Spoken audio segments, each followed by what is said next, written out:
नमस्कार मु सुरंजन कहूँ बेस्ट प्रॉपर्टी सेलर रु आसतु देखा मोर त्रिशूलिया छक पाखे पूरा छक पाखे मात्र छकु 200 मीटर डिस्टेंस रे गोटे प्लॉट देखूँ देखो यहाँ आपन जो लिखाई है भुवनेश्वर एपट रास्ताटा ये जो रास्ता साइन बोर्ड मराई ब्लू कलर सेपटे सियाड़े भुवनेश्वर यहाँ हूँ त्रिशूलिया छक छकु मात्र 200 मीटर डिस्टेंस रे प्लॉट नहीं किना सांगे सांगे घर करंतु देखो यहाँ हूँ छकटा यहाँ जो बाटटा रहा यहाँ हूँ भुवनेश्वर को रास्ता देखो यहाँ हूँ मेन रोड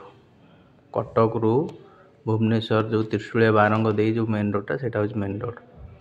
देखो केतिकी पाखरे आमर एबे गोटे प्लॉटिंग प्रोजेक्ट होची एटा देखो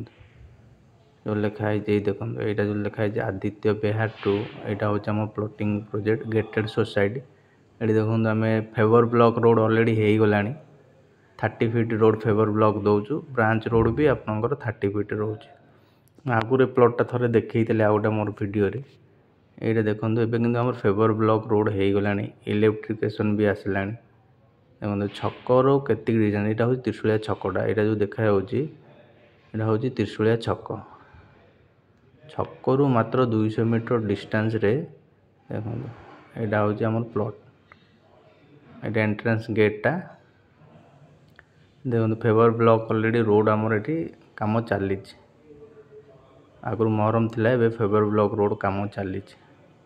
सब 30 फीट रोड ये main road 30 feet branch road 30 feet आमर ये देखो ऑलरेडी लाइट भी आमर लगिगलानी ये येलो जोन अच्छी रेड जोन अच्छी घर बाड़ी प्लॉट भी किसी अच्छी आपड़ जब एबे जदि आसबे स्टार्टिंग रु आपड़ ये भल प्लॉट पाइपर एबे हम सब फेवर ब्लॉक रोड काम चली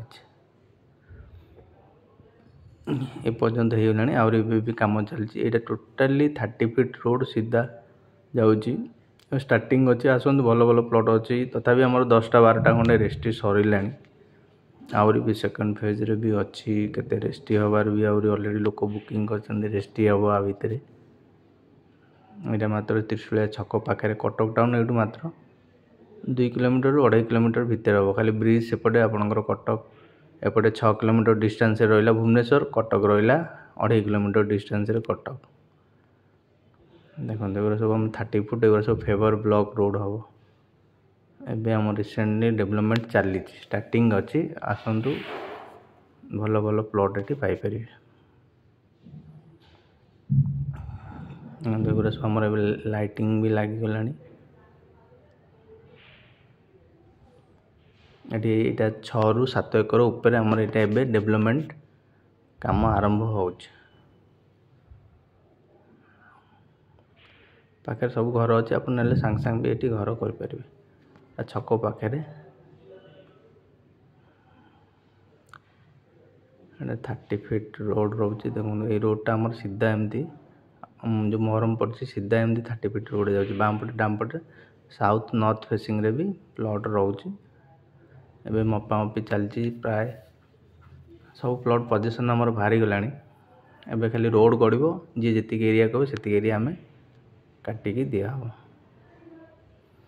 आसतु एबे स्टार्टिंग अच्छी जदि आपण प्लॉट खंडे किणा चाहूँ मोर दि जाइथिबा नंबर रे आपण कॉल करंतु एंड साइट विजिट पई बुकिंग करंतु एटा देखो छक देखा